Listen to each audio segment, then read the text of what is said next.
जैसा शुरू से चलता आया है, इंसान के खात्मे के लिए साजो सामान पे रिसर्च ज्यादा होती है। इंसान के अंदर भूखमरी ना आए, इसको रोकने के लिए रिसर्च बहुत कम होती है। अगर ये रिसर्च कर दी जाए तो हम कहते हैं कोई दुखी रहे ही ना बाहरी तौर पे, और साथ में ईश्वर का नाम ले तो अंदरूनी तौर पे भी सुखी हो सकता है। होड़ मची हुई है इंसानों में एक दूसरे को नीचा दिखाने की। होड़ मची हुई है देशों में एक दूसरे से ज्यादा टेक्नोलॉजी लाके डराने की। होड़ बहुत कम नजर आती है इंसानियत सृष्टि के भले कमाने की, बहुत कम। काश साइंटिस्ट तबाही का मार्ग त्याग की उसी यूरेनियम में से, उसी तबाही की चीजों से भलाई की चीजें बना दें तो हमें लगता है ये गाड़ियों के लिए पेट्रोल डीजल की जरूरत ही ना रहे, ये गैस सिलेंडर, ये साजो सामान की जरूरत ही ना पड़े, क्योंकि उन तत्व से बहुत एनर्जी पैदा की जा सकती है। सूरज एक ऐसा तत्व है, या दूसरे शब्दों में ऐसी शक्ति है जिससे हम इतनी एनर्जी हासिल कर सकते हैं, इतनी एनर्जी हासिल कर सकते हैं, कोई बैटरी की जरूरत नहीं, कोई डीजल पेट्रोल की जरूरत ना पड़े, कोई गैस सिलेंडर की जरूरत ना पड़े। अगर इस पे पीछे लग जाएं और इसको हम पकड़ लें साइंटिस्ट लोग, तो पूरे घरों में चूल्हे फ्री में चलेंगे, साइकिल, गाड़ियां, मोटरसाइकिल वगैरह सब फ्री में चलेंगे, क्योंकि साइकिल पे भी इंजन लग जाएगा जब सूर्य से ही चार्ज होना है। पर कोई उधर दिमाग लगाता ही नहीं, एक हद तक दिमाग लगाते हैं, छोड़ देते हैं। और बेचारा कोई सीधा साधा बंदा उसको पकड़ ले तो उसको कह देते हैं तू नहीं कर सकता, तू कानूनी दायरे से बाहर है। बहुत सस्ते में बहुत बढ़िया चीजें बन सकती। डीएनए के इलाज के लिए हमारे डॉक्टर, हमारे साइंटिस्ट अगर लग जाएं, जो रामायण काल में होता था कि आदमी का डीएनए ठीक कर दिया जाता था और वो सैकड़ों साल जिंदगी जीता रहता था, कभी भी उसको दुख नहीं आता था। लेकिन यहां तो दवाई की सारी फैक्ट्रियां बंद हो जाएंगी, वो होने क्यों देंगे डीएनए की टेस्ट? कितनी दवाइयों के बैठे हैं। अब सोच के देखियो, पूरे वर्ल्ड में सबसे ज्यादा मुनाफा कमाते लोग इससे 3 के 33 लेते हैं। बुरा ना मानना, और क्षेत्रों में भी यही हाल है, पर ख्याल में आ गया तो जो ख्याल में आ गया हमने बोल दिया।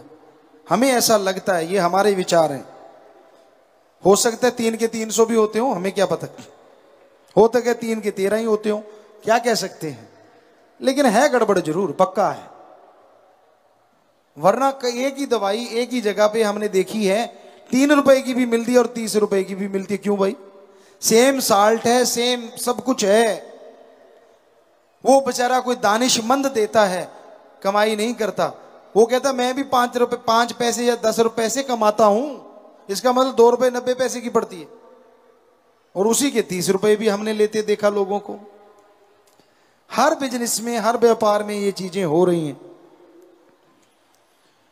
तो काश हमारे साइंटिस्ट, काश हमारे डॉक्टर इस बारे में कदम उठाएं कि हां, इंसानियत के भले के लिए हम डीएनए तक जाएंगे। हमने यहां के डॉक्टरों को बोला है, हमारे सत्संगी डॉक्टर यूएसए में भी हैं, हर जगह वो आए भी हैं, तो हम उनको कहते रहते हैं कि बेटा ऐसा रिसर्च करो कि डीएनए के बारे में आप सर्च करो, क्योंकि ऐसा हुआ है, कभी ऐसा था। यहां बहुत सारे आज डॉक्टर भी आए होंगे, क्या आप बता सकते हैं? हम डॉक्टरों से ही पूछना चाहेंगे। शाम को लोग तलवारों से लड़े, भालाओं से लड़े, यहां तक कि एटम की शक्ति का भी सामना करा, जख्मी हो गए बुरी तरह से, वो बेहोश हो गए, लेकिन अगले दिन तलवार लेके फिर लड़ रहे। कैसे? महाभारत का पढ़ के देखो, कितनी बड़ी साइंस थी तब। एक स्नेह लेप नाम था। कितना भी बड़ा जख्म हो, स्नेह लेप, कितना भी बड़ा जख्म, रात को लुगदी बना के भर देते थे, सुबह तक जख्म भर जाता था। क्या था वो? इंडिया में था। आप मर्रम देते रहते हैं कि झरीट 10 दिन तक ठीक नहीं होती, दे तेरे की ये ट्यूब लगा ले, वो ट्यूब लगा ले, ज्यादा है तो 2 इंजेक्शन चढ़ा ले। लो जी, जो इंजेक्शन से डरता वो बेचारा पहले ही नहीं आता, यार 10 दिन ठीक है अपने को। तो हम जरूर चाहेंगे कि आप जो कर सकते हो रिसर्च, वो जरूर करें। जरूर स्टेम सेल आपने ढूंढ लिए हैं, ये उसकी तरफ पहला कदम है। हमारे अकॉर्डिंग ईश्वर ने जो दिखाया, ये पहला कदम है डीएनए की तरफ। अगर आप बढ़ोगे तो स्टेम सेल अच्छी चीज है, बहुत पावर है, बहुत शक्ति है, थोड़े में बहुत कुछ है। गागर में सागर कहें तो गलत नहीं, लेकिन अभी डीएनए वाली चीज से आप बहुत दूर हैं। कहीं ना कहीं इस पे रिसर्च हो रही होगी, लेकिन उनको रोका जाएगा। पता है आपको क्यों? अगर डायरेक्ट डीएनए ठीक करने लगे डॉक्टर, तो फैक्ट्रियां सारी दवाई की बंद। जरा सोचिए कितना बड़ा मक्कड़ जाल है, और वो बंद क्यों करने देंगे? पर ये हो सकता है हम हमारे देश के, विदेश के जो भी साइंटिस्ट हैं, जो इंसानियत का भला चाहते हैं, हाथ जोड़ के जरूर गुजारिश करेंगे कि वो डीएनए की तरफ कदम जरूर बढ़ाएं। उन्होंने समय लिख दिया, वो तो भोगना है, लेकिन क्यों ना तंदुरुस्ती से भोगा जाए। ये पॉसिबल है। डीएनए से ही आदमी का वजन कम हो, ज्यादा हो, कुछ भी किया जा सकता है, कुछ भी। तो ये राम नाम में ही है सब कुछ। कोई समय ऐसा था जब राम नाम का जाप करने वालों ने ये चीजें ढूंढ ली थी। मर्त प्राय लोगों को 1 सेकंड में जड़ी बूटी सुंघा के जिंदा कर ले देते थे, और मरने नहीं देते थे। आप क्या सोचते हैं? आईसीयू में जाते हैं, वहां कितनी नड़ियां लगी होती, नलकियां लगी होती। क्या आपको बताएं, उदाहरण दें, लक्ष्मण जी मूर्छित हो गए थे, कोमा में चले गए थे, और ये हो गया था कि वो मर्त प्राय हैं। लेकिन कहते उस वैद्य ने टाइम दे दिया, इतनी देर मैं इसकी बॉडी से प्राण नहीं निकलने दूंगा। उसने नहीं निकलने दिए। ये जड़ी बूटी ला दो, मैं पल में होश में ला दूंगा। वो जड़ी बूटी हनुमान जी लेके आए, और पल में होश में लक्ष्मण जी ऐसे बैठ गए, विदाउट एनी वीकनेस, कि जैसे कुछ हुआ ही नहीं। क्या आज हम नहीं कर सकते वो चीजें? आप कहो जी रामायण तो होती नहीं थी, महाभारत होती नहीं थी, कल को आप कहोगे चंद्रमा नहीं होता था, सूरज नहीं होता था, आपका क्या कहना? क्यों? आप कहोगे कल पैदा हुआ है, जब आप जन्मे तभी चंद्रमा जन्मा, उससे पहले तो नहीं जन्मा आपके लिए। तो ये फजूल की बातें हैं। हम गारंटी देते हैं महाभारत भी हुआ और रामायण काल भी था, हम गारंटी देते हैं इस बात की। आप उसमें बहुत सारी चीजें जान सकते हो अगर गूढ़ अध्ययन करो, बहुत बहुत कुछ। पर यह संभव तभी होगा ना जब आपकी रिसर्च उसकी तरफ जाएगी, जब आप उस तरफ बढ़ेंगे। जब तक आप उस तरफ बढ़ते नहीं, आपको मंजिल नहीं मिलती। तो बहुत जरूरी है इस कलयुग में, इस भयानक समय में, इंसानियत के लिए, सृष्टि के भले के लिए कुछ ना कुछ किया जाए। और वो किया जा सकता है। पशु नहीं करेंगे, पक्षी नहीं कर सकता, पेड़ पौधे नहीं, लेकिन इन्हीं से मनुष्य करवा सकता है। इंसान एकमात्र ऐसा है जिसके अंदर दिमाग बेहिसाब है। हाथी के सूंड से कम ताकत है इंसान में, पर उसके सिर पे बैठ के यहां मर्जी लेके चला जाता है। शेर दहाड़ मार दे, आदमी का दिमाग फट जाए, पास से मार दे, कान के पर्दे फट जाएं, लेकिन अपने इशारों पे शेर को नचाता है।